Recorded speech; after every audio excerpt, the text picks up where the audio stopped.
अमरनाथ गुप्ता जी, रतन गुप्ता जी, अनुराग गुप्ता जी।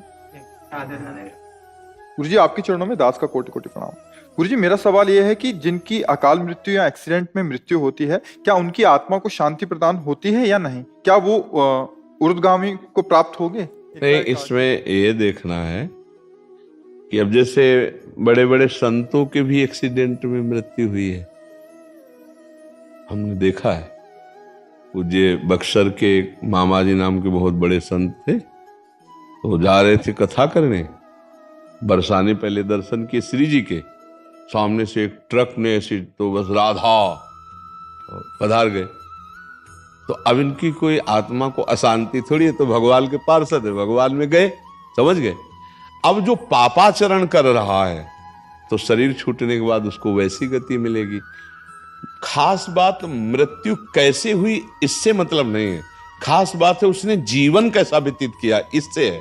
जैसे पूज्यपाद श्री उड़िया बाबा जी महाराज इतने बड़े सिद्ध संत, और अंतिम दशा होती कि गड़ासा से नहीं, वो एक पागल आदमी, विकसित आदमी, कई गड़ा से ऐसे और उससे, तो अब क्या अधोगति होगी क्या? अरे वो तो जीते जी ब्रह्म पद प्राप्त महापुरुष है, समझ रहे ना। मृत्यु की घटना से किसी के परिणाम को नहीं जोड़ा जा सकता, उसके जीवन से परिणाम को जोड़ा जाता है। उसका जीवन कैसा था? मानो जैसे परीक्षित जी का सर्प काटने से मृत्यु हुई, तो उनकी दुर्गति थोड़ी हुई, तो सीधे परम पद में गए। क्यों? जीवन भगवान में था, भजन में जीवन था। अब जैसे कोई बहुत पापात्मा है, पाप कर्म कर रहा है, तो देखा गया कोई कष्ट नहीं, बहुत आराम से मृत्यु हो गई, बहुत आराम से मृत्यु। हमने देखा है कि कोई बीमार नहीं रहे, वैसे दिल फेल हुआ 2 मिनट में चले गए। एक आदमी पाप करता है, जुकाम नहीं होता है, खूब चौड़ी छाती करके खूब घूम रहा है। एक आदमी बड़े धर्म से भजन कर रहा है और जीवन उसका बड़ा दुख में देखा गया। अब इसी रहस्य को जानना है। वो पाप कर्म कर रहा है तो उसके पुण्य खर्चा हो रहे हैं, सिद्धांत है। अब जब पूर्व पाप और ये पाप जुड़ेगा तो उसकी दुर्गति हो जाएगी। अब इनका अंतिम जन्म है, तो इनके जितने पापों सब भुगता दिए जाते हैं।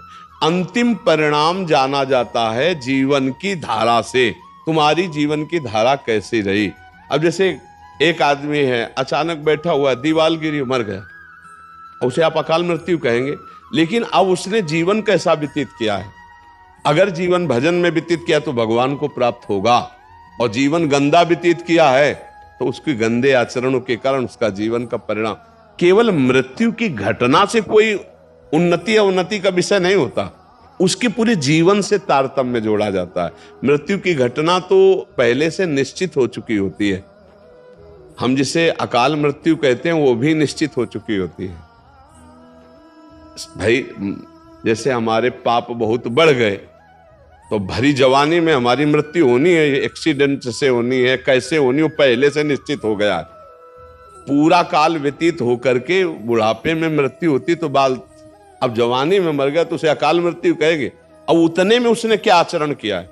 अगर वो सतधर्म किया, माता पिता की सेवा की, भजन किया, और फिर मृत्यु हो जाती तो उसका कल्याण हो जाएगा। अब उसने पापाचरण किए, मनमानी धर्म विरुद्ध आचरण किए, तो चाहे वो गंगा में मरे, वो नरक ही जाएगा, उसकी दुर्गति ही होगी। बात समझे? गोस्वामी तुलसीदास जी कह रहे, राम राम राम जी जोलो तू न जपी है, तोलो तू कहूं जाए तिहू ताप तपी है। सुरसर तीर, गंगा जी के तीर, बिन नीर दुख पाइए, सुरतर तरे तो दारी। इसीलिए हम कहते हैं राधा राधा राधा राधा राधा जपो। मृत्यु की घटना से किसी के जीवन का फाइनल नहीं किया जा सकता, उसके जीवन की धारा से उसके जीवन का फाइनल होता है। हाँ, अगर मृत्यु के समय न राम कृष्ण हरि नारायण कुछ निकल गया, अब फाइनल बदल जाएगा। पूरा जीवन पाप रहा, अंतिम में अगर राम हरि कृष्ण राधा निकल गया, अब तुम्हारा काम बन जाएगा। वहां देखा है। लेकिन घटना से कि उसकी ऐसी मृत्यु हुई तो उसकी दुर्गति हो सकती है, ऐसा नहीं हो सकता। ये पक्की बात है। आप समझ पा रहे हैं? जी गुरु जी, बहुत।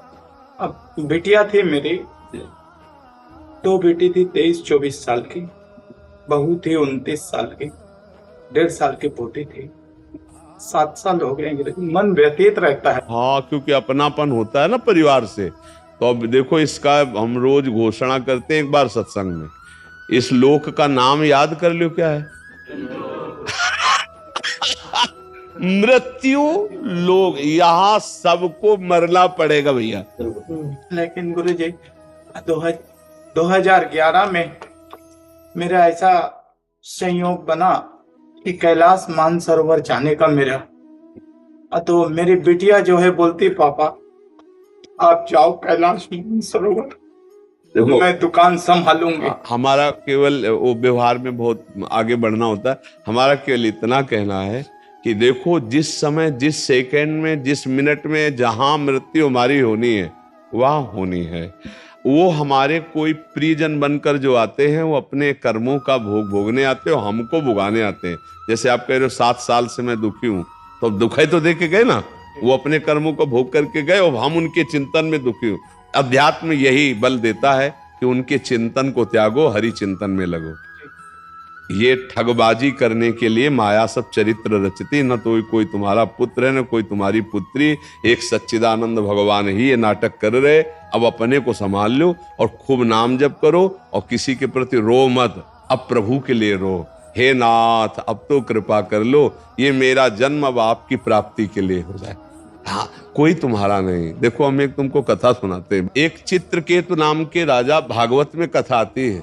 चित्रकेतु नाम के राजा थे, उनकी बहुत सी रानियां थी और एक भी पुत्र नहीं थे, तो वो बहुत उदास रहते थे। तो देवर्षि नारद जी और अंगिरा जी, भागवत की कथा है, देवर्षि नारद जी अंगिरा जी गए, उनको समझाने ही गए थे कि तुम धर्मात्मा राजा हो, उदास मत हो पुत्र के लिए। तो उन्होंने जाकर के जब समझाने की कोशिश की तो उन्होंने कहा हमको इस समय ज्ञान नहीं, हमें पुत्र चाहिए, यदि हम पर कृपा करने आए हो तो हमें पुत्र दो। तो उनका पुत्र तो सुख तो तुम्हारे भाग्य में है नहीं, पर तुम हठ कर रहे हो तो मैं तुम्हें पुत्र देता हूं, पर हर्ष और शोक दोनों की प्राप्ति होगी। अब वो ये नहीं समझ पाया कि हर्ष और शोक दोनों की प्राप्ति होगी, पुत्र देता हूं, इस बात पर उनकी बुद्धि टिक गई। बड़ी रानी कृतद्युति नाम था, उनके पुत्र हुआ। अब तो क्या आनंद, चक्रवर्ती राजा थे, हर समय रानी के महल में जाना। तो और जितनी थी रानियां सबको जलन हुई। उन्होंने कहा बहन जब से कृतद्युति के पुत्र हुआ राजा हम लोगों की तरफ देखते ही नहीं है। तो बोले हम लोगों के मिलन में बाधक कौन है? बोले लड़का ही है। तो बोले क्या करें? बोले जहर दे दो। तो धाय माँ को अपने पक्ष में मिलाया और जहर चटवा दिया, राजकुमार मर गया। जो ही राजा के पास खबर गई कि राजकुमार मर गया, कितनी मनौती के बाद तो हुआ था। अब वो रोते बिलखते आए, बहुत पैर पकड़ करके माथा बार बार जमीन में पटकने लगे। जब कोई धर्मात्मा दुखी होता है तो उसे संत संग दे दिया जाता है। जैसे आप आए हो ना, तो भगवान की कृपा से संग मिला है। जय गुरुदेव। अब मोहि भाव भरोसा हनुमंता, बिन हरि कृपा मिले नहीं संता। तो दुख का निवारण इससे। तो अंगिरा जी देवर्षि नारद जी पुनः आ गए और कहा राजन मैं तुम्हें यही बताया था कि हर्ष और शोक की प्राप्ति हुई। हर्ष हुआ पुत्र हुआ, शोक हुआ क्योंकि तुम्हारे भाग्य में पुत्र सुख नहीं है। तो उनका हमको उपदेश नहीं, मुझे पुत्र चाहिए। तो उनका तुम्हारे पुत्र की जीवात्मा को बुला दूं? तो उनका बुला दो। तो अब देवर्षि नारद जी तो सिद्ध मां आकर्षण किया, तो यमपुरी से जो था वो आ गया जीवात्मा और आकाश में विराजमान है। देवर्षि नारद जी देख रहे हैं।